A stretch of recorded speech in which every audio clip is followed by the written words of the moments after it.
Mi pone litub hilei vas pakkinga smalbak of sensori tomsand headphones tekind of tingi karri everiv here for mi daukter without event thinking about it anymore. I am Claire Bennett, 34 years old, a single mom from Naperville, Illinois, and I have had plenty of rooted things said to me life, but nothing prepared me for reading a message from my own sister telling me not to come to her wedding because my daughter would ruin everything. Thank God he part had made mi holepodi kokold. Keep your veedki davai, too. Just stay avai. I readit vice, my betre times, liket he words mikt kange isvi stared hartenaug. They did not. I kallet her rik davai. Se ansvered sounding annoyed, not ashamed. Se said her fiancet's family was very traditional. Se said the country club ceremony had to be elegant. Se said mida ukter mikt make noises, move around, steam, draw attention, make people uncomfortable. Se said se could not risk anything going wrong on her big day. I remember gripping the edge of the kitten counter, so hard my fingers hurt. I asked on a question. So, your solution is to hide your own yese. Selle thought his little brat Lickey was being difficult and said he was making it emotional. I did not scream. I did not cry. I hung up. My grandmother was sitting across from me at the table, watching me fucked rain of color. Se asked what I was going to do. At that exact moment, I honestly did not know. I only knew something in me had gone still. Because when someone calls towards the problem, they do not get to keep treating you like the answer. And before I tell you what happened when the final payment hit and my father nearly burned through his phone trying to reach me, tell me this. If someone insulted your child to protect their perfect image, would you forgive him first or let him find out the factly what had cause would cost him? After I hung up, I did not packet the house or call me mother or send some long angry text I would regret later. I sat down at the kitchen table, unlocked my phone, and started pulling up at counts. That was when the full picture started back at my neat little rows and payment reminders. My sister had spent years learning on me so gradually that even I had stopped saying how much of her life was propped up by my name. Se was an authorized user on two of my credit cards because our father once said it would help her rebuild her credit faster. The country club had my card on file as a backup because I was the one who had helped her lock in the data when se was between jobs and promising everyone se would swap the card later. Even the payment plan itself had gone through smoothly because the event manager hereg me from corporate charity dinners used to help organize. It was all supposed to be temporary. Temporary had somehow turned into normal. My grandmother did not so much at first. Se just vatsed me open on up pastor another, vatsed me father go from hurt to something colder. Then se asked me what I was looking at. I told her the truth. I said I was counting how money wise my sister had depended on me while still finding it easy to call me child weird. That was the moment my grandmother leaned back in her tyrant side, very calm, then my baby stimes he learn so that her life feels like without you holding it up. So, I started making calls. Not wild calls, not emotional calls, quiet, boring, adult calls, taking that target things permanently. I called the first card company and removed my sister as an authorized user, then the second. I confirmed that no replacement cards would be raised under my account. I asked for written confirmation to be emailed to me. Then I called my bank and removed my checking account from the automatic payment authorization connected to the wedding file. After that, I emailed the club and let them know I was no longer willing to act as backup buyer or financial guarantor for any event targeted to my sister's wedding weekend. I kept every message polite and short. I never lied. I never made threats. I never asked Antione to punish her. I simply took my name off things that belonged to me. The strong part was how calm I felt while doing it. A few hours earlier, I had been hacking so hard I could barely hold my phone. Now I sounded like a woman rescheduling a dentist appointment. Much better that is what happens when a certain kind of hurt crosses a line. It stops being loud. It gets efficient. My grandmother made tea and sat beside through every call, noting on se enough hile like se approved of eat signature being erased. At one point, se asked if I planned to warn my sister. I said no. Se had already been clear about what se wanted. Se wanted me out. So, I was stepping out completely. Tatt nicht, mida ukter kurledub pesideme on te koud vitt her veikted blanket and asked if aunt Alissa was still getting married in te fancy plake vitt te handeliers. Snorts, it old heri quesso. Se noted liket hat settled it and went back to her karton. Kits kan move on from things that would keep adult savake all nicht. I sat here stroking her hair, staring at the dark television screen between episodes, thinking about how easily my sister had tried to push her out of the picture. What she did not know was that the picture se had pulled depended on more of med han se ever poteret to notike. And üks week later, ohen the country club tried to run the final balance, se was finally going to notice. A week later, at a little after 4 in the afternoon, my phone started vibrating across the coffee table like it was trying to escape her room. I was on the floor helping me doctor Mats picture cards for one of her therapy games, and for a second, I just stared at the screen while my father's name flashed over and over. I did not answer the first call or the second. By the first hone, my doctor looked up at me and asked if somebody was in trouble. I told her I did not know yet, but I had a pretty good guess. Then the text started coming in so fast I could barely read them before the next one arrived. Pick up the phone right now. Claire, what did you do? Call me immediately. Your sister is in tears. Your father is furious. This is not funny. I read every message with the same strange, that had calm, I had felt that I took me name of everything. It was not satisfaction exactly. It was recognition. The storm had finally reacted the people who created it. A voicemail came through next. I played it on speaker after turning the volume low. My father sounded like a man trying not to shout in public and filing anyway. Claire, I do not know what kind of stunt through are pulling, but Alissas card was just declined at the club. They are signing the backup payment authorization is gone and the final balance has not cleared. They will not release the reception package until this is fitted. Calme no one fixed his before you humiliated his family. Humiliated his family. That was the present had got me. Not what your sister said about your child. Not how is Sophie doing. Not why did this happen. Just fix it before people say. That was always the order of things in my family. Image first, truth later. Maybe never. Alissa called Rick after that and his team answered. She did not even say hello. She went straight into panic, her voice harp and breathless like she was passing a marble hallway in hells. What did you do? The club sized they tried to run the finals harge and nothing went wrong. They said your card was removed and the backup account authorization was revoked. Are you insane? Do you have any idea what is happening here right now? The florist will not unload until the balance clears. The bar manager is refusing to confirm the upgraded package. That is standing here looking like he is about to have a heart attack. I let her finish. Then I asked on a quiet question. Did you really think you could tell me to stay away, call me Dr. Weird, and still keep using me credit to pay for your perfect wedding? There was silence for half a second, then a loud, angry egale. Oh my god. Claire, are you seriously doing this now? This is my wedding week. And Sophie is my doctor every week. Not just when it is convenient for you. Se tried a different angle hen, teone se always used when rage stopped working. Se said se was stressed. Se said I was making this bigger than it was. Se said I knew se did not mean it like that. I called her voice behind her. Staff's members, maybe, and the sound of doors opening and closing somewhere in the background. The, whole thing sounded defensive and chaotic, and the battle like the kind of skene se had been so desperate to avoid. I told her the truth in the calmest voice I had used all week. I did not sabotage your wedding. I removed myself from anything tied to my name. That is all. If your plans fall apart because you can no longer lean on me, then must be hell were never really yours to begin with. Se called me vindictive. Se said that might have to pull money from retirement to cover the gap. Se said I was embarrassing everyone. I almost laughed at that one. Embarrassing everyone.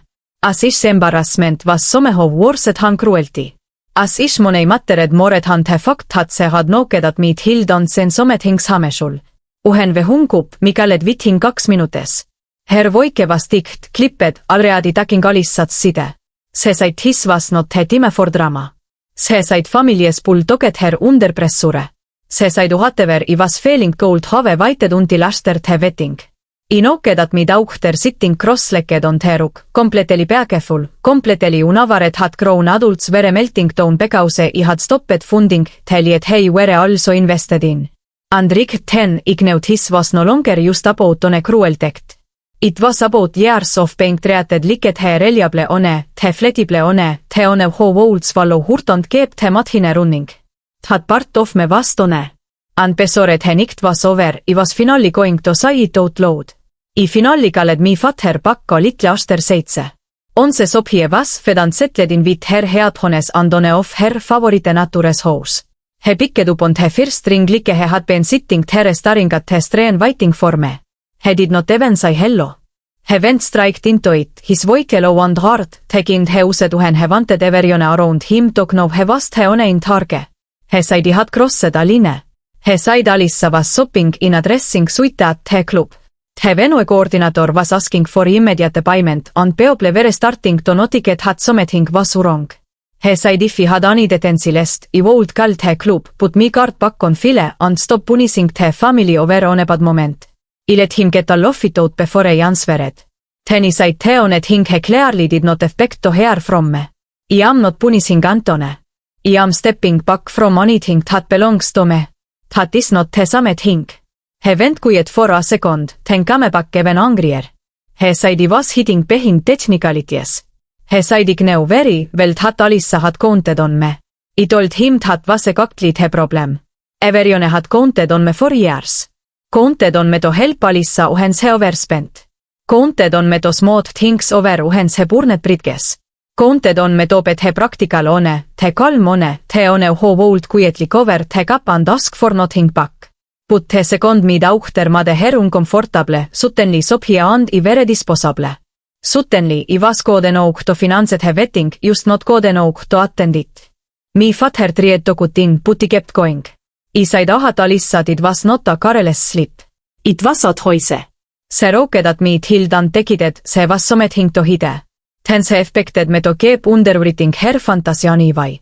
That was when mi mother got on the line. I could hear the rustle of movement first, then her voike already harpened biotrage.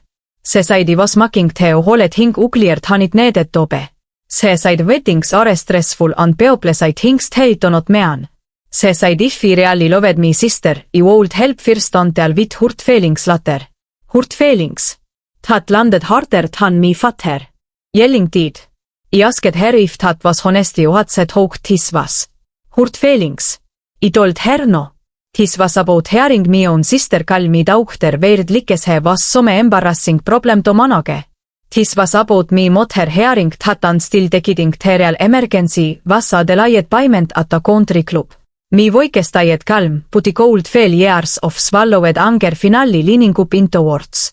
I said I had spent most of my adult life being the easier daughter to disappoint because everyone assumed I would survive it. Alissa got excuses. I got expectations. Alissa got rescued. I got told to be understanding. And no, somehow, I was still supposed to be understanding after me Hild was treated like a stein on somebody else's perfect day. Me mother tried to say Alissa had not meant it that way and that was the moment I stopped her. I said no. Do not tell me what she meant. She said exactly what she meant. She said the quiet part out loud.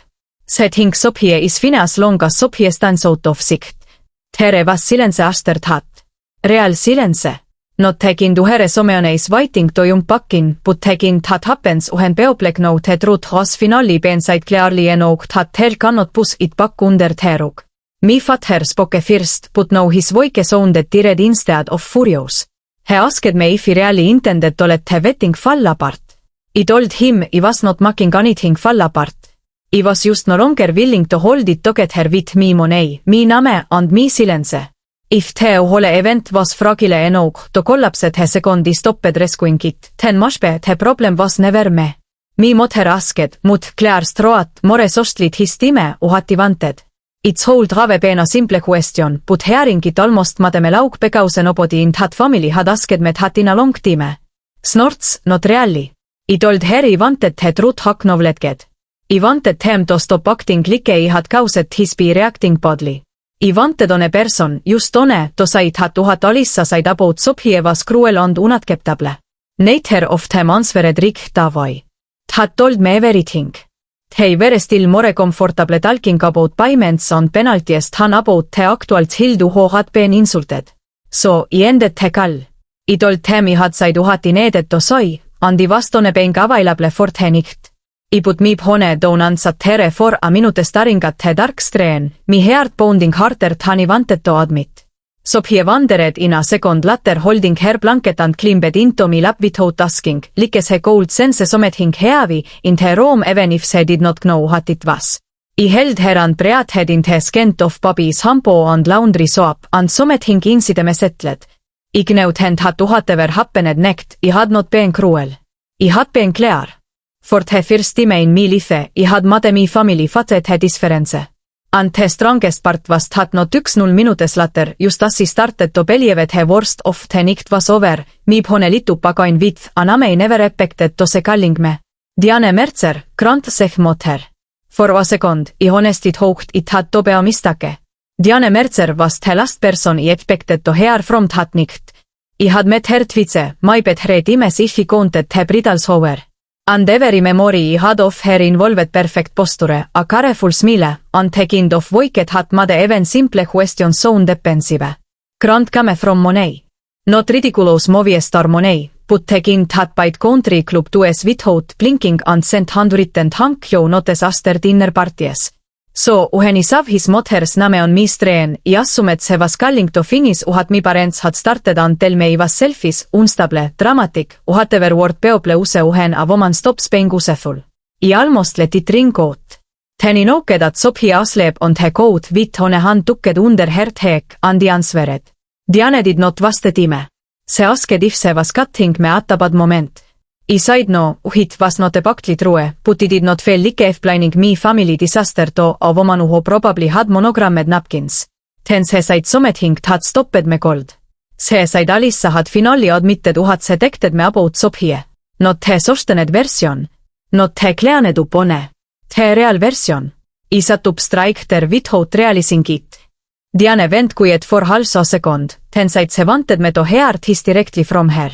What Alissa said about me daughter was cruel, ignorant and unacceptable. Just like that. No excuse at that head. No little speech about stress or brittle nerves. She said the exact words my own parents could not bring themselves to say. I do not think I spoke for several seconds.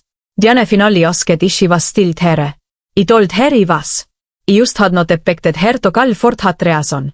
She gave a dry little laugh and said she was not calling to defend bad behavior. Then her voice hanged. It softened.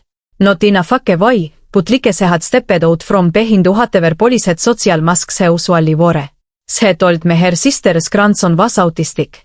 She said she had spent years learning how often people used words like difficult or disruptive, when what they really meant was different. She said if Antone had called that boy weird and tried to keep him out of a family event, there would not have been a vetting discussion left to have. There would have been a reckoning. That was the moment I realized two things at once. First, Alissa had badly misjudged Grant's family. Second, she had lied to them. Diane confirmed it a second later. She said Grant had been told that he declined the invitation because Sophie had a long therapy session that weekend and he wanted to avoid overstimulating her. Alissa made it sound hopeful, mutual, almost noble. Grant apparently believed that until the payment crisis exploded and Diane started asking direct questions. Then the whole thing came out. Not just the text. Not just the comment about Sophie. All of it. The backup card. My name on the account. Me help with the club. The years of financial support my family had quietly come to expect from me. Diane said Grant was furious, but not about the money. About the lie. About the fact that the woman he was about to marry had insulted a child and then buried the truth under wedding logistics. I asked if he was calling off the wedding. Diane said he had not made a final decision, but he had made on it thing very clear. He was no longer interested in protecting Alissa from the consequences of what she had done. He told her she was going to tell the truth, apologize properly, and stop hiding behind the excuse of wanting things to be perfect. Diane then said something I still remember word for word. Perfect is a hea goal for people who do not know what matters. Character is harder. Taat landet teeb. I expected her next sentence, tobe a request for mercy, maibe some elegant version of asking me to put me card back on file and save everybody from embarrassment. Instead, se said se was not calling to ask me to fix the wedding. Se said Alissa had pulled a celebration se could not afford without exploiting her own sister, then maibe se needed to lose a few expensive things and find out se would survive. I almost laughed from his hairs hook of hearing someone from that world solid out loud. Diane said grant agreed. The wedding could be smaller, less polished, less impressive. If it even happened at all, it would not be because I stepped back in and made teasi. Then se said se was calling because se wanted to know what he needed in order to even consider moving forward. Not to forget. Not to pretend. Just to consider. I rooked at Sofie, aga I did not answer riktavai. In my head, I saw the country club, the handeliers, the satin tires, all the things Alissa had chosen over me it hilt. Then anod her picture kame tome. Sofie at the community art center in her purple recital dress, sitting on that piano bench with her feet not quite reaching the floor, trying so hard to get through a simple song without phrasing. Se had a performance in 12 an adaptive musikprogramm. Tel very giving out a most improved tongue musician Kertisikate afterward. Se had practiced for weeks. Se was proud. So proud. And alla tonke, ignewe pakti here Alissa needed to be if se wanted her to say the word sorry to me. I told Diane et hattis Alissa wanted at Hanse to speak to me, se could come to Sofiets recital. Se could sit here in a room full of parents and children and what the little girl se had written off as an embarrassment to something brave. Se could what Sofies Timohen se was exited. What's people klapani vai? What's nobody treat her like a problem? Then and only then se could apologise. Diane did not hesitate. Se said that was more than fair. Se said se would make sure grand broke Alissa here himself ishe hatto. Bethore hanging up, se told me on a more thing. Se said whatever happened next, I was not wrong for traving Aline. Sometimes, se said, the kindest thing you can do for a family member is stop questioning the cost of their worst instincts. About 20 minutes later, Miip Honebused with a text from Alissa. It was the first message all that had did not sound furious. It was short. Grand salsi netto se Sofie play. We will be here. I stared at hosesig words for a long time. Then I put hone fake down and sat in the silence. Bedause for the first time sinket his olemes began Alissa was being tracked somewheres he could not harm, outspend or decorate her white rogue. Se was walking into a room here me doctor would bet he on his hinning and deep down I had a feeling what happened here was going to change a lot more than on a wedding. The morning of Sofiets recital felt nothing like a wedding week. There were no flower deliveries, no setting tarts, no frantic pone calls about linen colors or tampagne cones. Just main miskitten trying to get a little girl into a purple dress, hile se asked every 6 minutes if the piano in the community arts room would sound the same as the on se practiced on. Sofie was eight, pricked and literal and brave in voice most adults never learn to be. And that morning, se kept pressing her fingers against her palms the wise-headed when se was excited and nervous at the same time. I knelt to fix the ribbon at her waist and told her the only thing that mattered was that se played the voice practiced. Se rooked at me with those serious eyes and asked if people would clap even if se got scared in the middle. I told her yes, especially then. Nana june metu sootsid he center wearing on off her turk jackets and the expression, se saved for funerals and family scandals. The building itself was plain, almost stubbornly plain, with beige walls, folding tires, handmade artwork tapped in the rope, and a table near the entrance with cookies, juice boxes, and a stack of programs printed on regular uhite paper. Nothing about it was polished. Nothing about it was trying to impress Sonione. It was one of my favorite plaques in the world. Parents smiled at her in that tired, knowing why parents do and they have all fought hard battles nobody else saw. Teachers moved gently. Volunteers knelt to talk to kids at their level. Nobody flinched issues hild hummed or rocked or needed extra time. It was the exact opposite of everything Alissa had chosen over me doctor. They arrived 3 minutes before the program started. Alissa was in dark slacks and a cream sweater. No perfect bridal glow. No carefully arranged image. Just a woman who rocked like she had not slept well in days. Grant valket peside her, steadi and kuiet, one hand resting lihtliat her back, like he vast here to support her, but not protect her from this. Alissa spotted me and hesitated like se vanted to sai something, but igave her aloogt hat madeit cleared his was not the moment. Ten sophies av, them and gave a small vave before hurrying back, but he tead her helping line up tegits. Alissa vavet back and the expression on her face cracked for half a second. The recital started with simple songs and shaky hands and parents trying not to cry too early. On a little boy stopped half-white rogue, his piece and covered his ears until his instructor sat beside him and helped him start again. A girl in a yellow cardigan finished her song, then flapped so hard with happiness that 3 other children started flapping, though nobody started. Nobody whispered. The room just held all of it. It did not knock back often, but when it did, Alissa was watching with the stiff stillness of someone realizing she had been wrong in a white hot cold not petalked around. Ten sophiets name was kallet. Se valket tot he piano with her shoulders tense and her hands moving fast at her sides. I felt me own heartbeat climb into me throat. Se sat down, adjusted on se, then started blushing. It was not Carnegie Hall. It was not some miracle performance that turned everyone speechless. It was that hilt blushing as hard because he had worked incredibly hard to learn, carefully, earnestly, with on a tiny stumble in the middle that se pushed through without stopping. And when se finished, the whole room broke into applause, so warm, it felt like sunlight. Sophie did her little practiced bow, then laughed because he was so relieved she had gotten through it. A few minutes later, Hel called her back up to retrieve the most improved young musician certificate. Se rocked on her heels while the instructor praised her courage and consistency and the wise he kept showing up even on hard days. I turned them because I needed to see Alissa hear it. Se was crying. Not discreet tears. Not elegant tears. Her mascara was smudged. On a hand pressed over her mouth.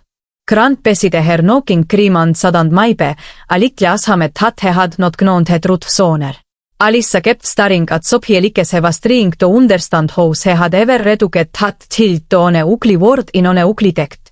It was the first time since all of this started that I believed she was actually saying me doctor instead of reacting to the idea of inconvenience. After the recital, Sophie ran straight into my arms, clutching her certificate hard enough to wrinkle it. Nana June kissed the top of her head and told her she had played like a star. Grant came over first and crowded down to tell Sophie she had done an amazing job. Then Alissa stepped closer, but she stopped a few feet away and looked at me before saying anything. I noted on the toward the hallway outside her room. Grant stayed with Nana and Sophie while Alissa followed me out. The second the door closed behind us, she started crying harder. She tried to speak twice before the words came out. She said she was sorry. Then she said it again, like he first on had not been enough to carry what she meant. She said calling Sophie weird was cruel and lazy and ugly. She said telling me to stay away was unforgivable. She said she had been so obsessed with making everything look perfect that she had started treating real people like props that they'd her matched the picture or ruined it. She admitted she lied to Grant because she knew if she told the truth, he would look at her differently. She admitted she had always counted on me to clean up whatever she damaged and somehow still hoped she could insult me healed and gave me help. I let her all of it. I did not rescue her from the silence after. I did not tell her it was okay, because it was not. Then me mot her appeared at the end of the hallway walking fast, her face already set for a ficht. I still do not know who called her. Maybe Dad. Maybe Alissa herself earlier that morning. Se got close enough to take in Alissa's face, me expression, and the muffled applause still drifting from the recital room behind us, and immediately declared she understood what was happening. She looked at me and said I had made my sister come here just to humiliate her. Before I could answer, Alissa turned on her so fast it startled both of us. She told Mom to stop. She said it's sharp and loud enough that two people in her eye glanced over. Then she said the truest thing I had heard from her in years. Claire did not humiliate me. I did that all by myself. Mom tried to protest, but Alissa cut her off again. She said I was rigged to pull me money, rigged to pull me name, rigged to make her sit in that room and what that hilt she treated like a problem be celebrated for exactly who she was. Se said reason se had become his kind of person was because all of us, especially our parents, had spent years covering for her selfishness and calling it stress. For onke, nobody had saved her from herself. For onse, se had tostand here and feel what se had done. Me mot her went completely silent. I looked at Alissa and for the first time since it had tekt kamet roog, isav somet hingt had noked less like panic and more like actual same. Not same over the wedding. Not same over the venue bill. Same over the kind of person se had been. I told her I heard the apology, but hearing it was not the same as trusting it. If se wanted any path forward with me or with Sophie, this could not be a honest performance. Se would apologize to Sophie directly. Se would tell the truth in public, not just in private.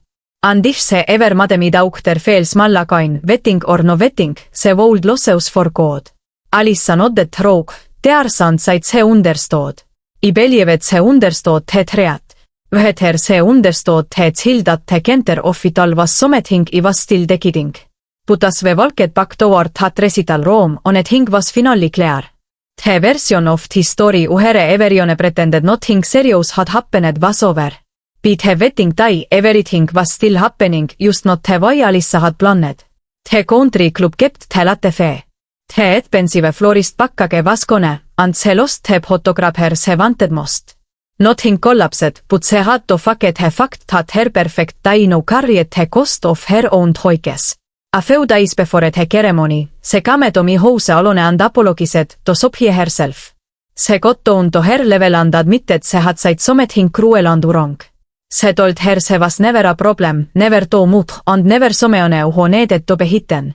Sophie listened quietly, then asked if se could still wear her purple dress. Alissa cried and said yes.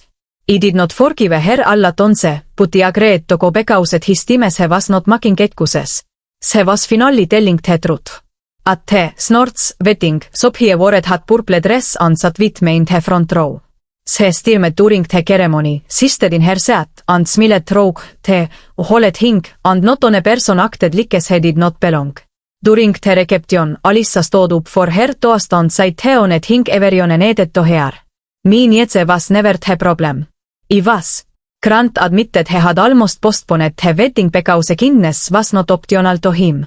6 months later, Alissa was volunteering at Sophie's music program. Me parents were making a real effort and our family was no longer pretending that love without respect was enough. Uhati learned was simple. Boundaries are not cruelty. Her are the linet had teadhes people your love is not something helget those of hile disrespecting you. Sometimes sorring no does not destroy a family. Sometimes it is the only thing that gives it a chance to change. At Revenge Nickel, our team is committed to creating meaningful and engaging scripts that resonate with viewers.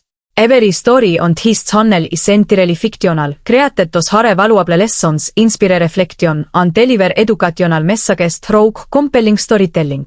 This story highlights the importance of respect, accountability, and standing up for those who cannot always defend themselves. It reminds viewers that true love and families hold be rooted in compassion, not appearances or convenience. Most importantly, it shows that healthy boundaries can teach powerful lessons and lead to real personal growth.